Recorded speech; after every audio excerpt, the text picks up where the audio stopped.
Assalamualaikum warahmatullahi wabarakatuh. Jumpa lagi di channel Ayo Berkebun, channel yang membahas seputar dunia perkebunan. Video kali ini kami akan membahas tentang perbedaan dari pupuk KNO3 putih dan juga pupuk KNO3 merah ya sobat.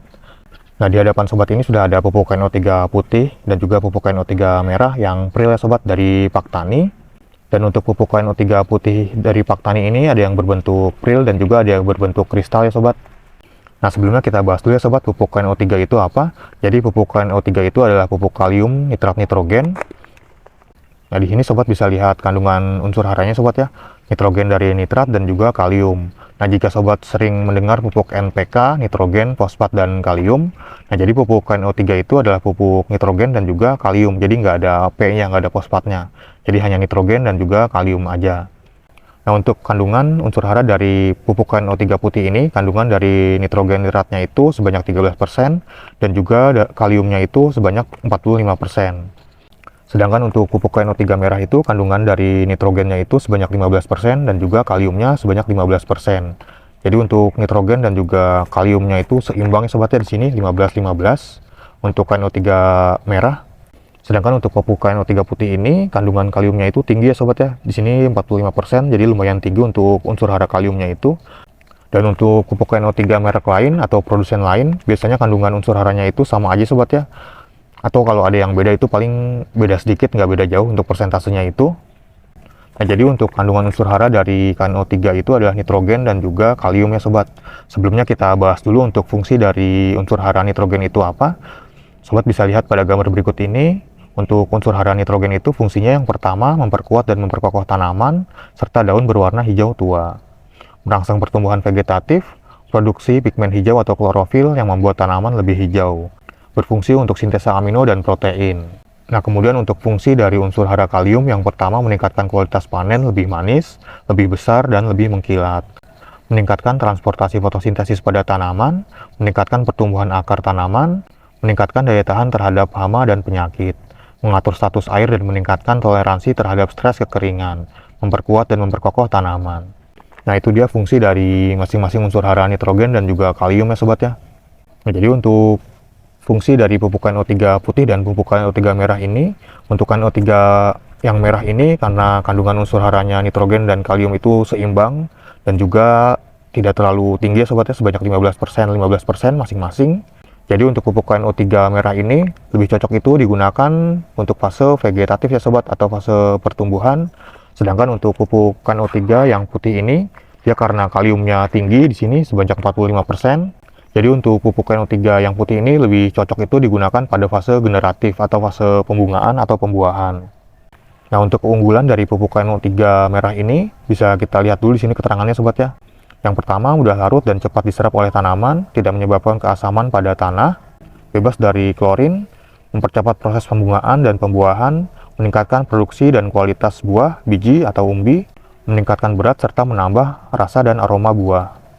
Nah, sedangkan untuk pupuk KNO3 putih ini bisa kita lihat dulu keunggulannya yang tertera di kemasannya ini. Yang pertama, nitrogen dalam bentuk nitrat sehingga cepat terserap oleh tanaman, tidak mengandung klor sehingga tidak meracuni tanaman yang sensitif dengan klor, mengandung unsur kalium yang tinggi sehingga mampu mencegah kerontokan bunga dan buah, meningkatkan hasil panen tanaman dan buah-buahan. Dan pupuk KNO3 ini bisa digunakan untuk berbagai jenis tanaman ya sobat ya. Bisa untuk tanaman bawang merah, bawang putih, kentang, wortel, cabai, tomat, dan yang lainnya bisa sobat lihat di sini.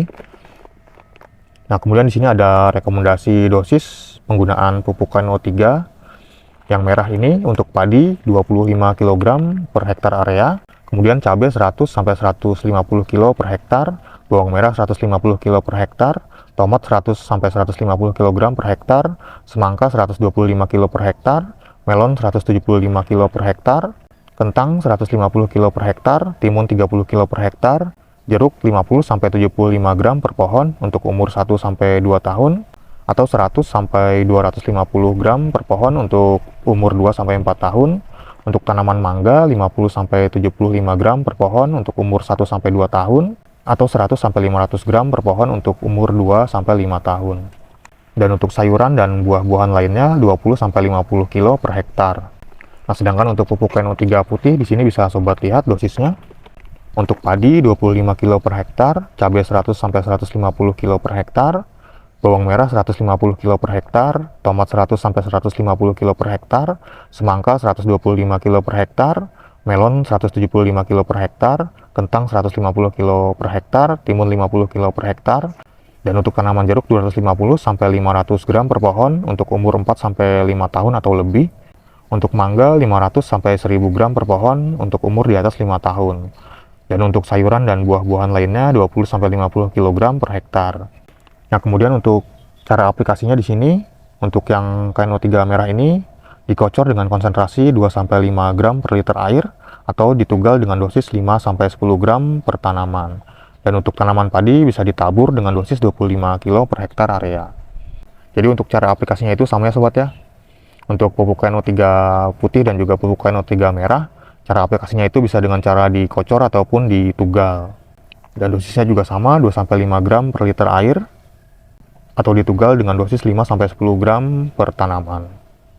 Nah, biasanya juga ada yang bertanya untuk pupuk KNO3 itu bisa dengan cara ditabur apa enggak. Nah, sebenarnya untuk sistem tabur itu bisa-bisa aja sobat ya untuk ditabur, tapi rasanya itu kurang efisien karena biasanya jika misalkan kita tabur kemudian turun hujan, nah biasanya si pupuknya itu akan hanyut bersama air hujan tersebut. Jadi untuk lebih idealnya itu atau rekomendasinya itu dengan cara dikocor ataupun ditugal. Nah, sekarang kita lihat ya sobatnya seperti apa pupuk KNO3 ini.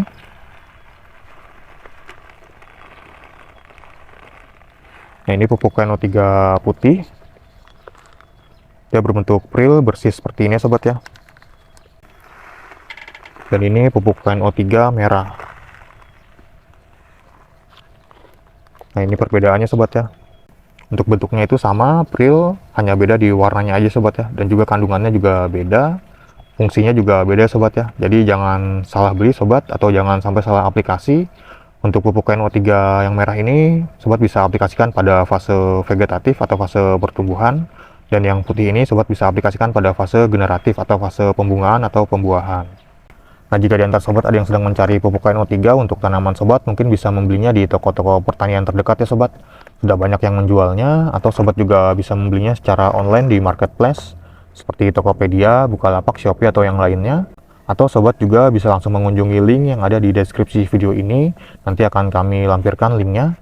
Nah, sekian dulu untuk video tentang perbedaan dari pupuk KNO3 putih dan juga pupuk KNO3 merah ini. Terima kasih sudah menonton, sampai jumpa di video-video yang lainnya. Wassalamualaikum warahmatullahi wabarakatuh.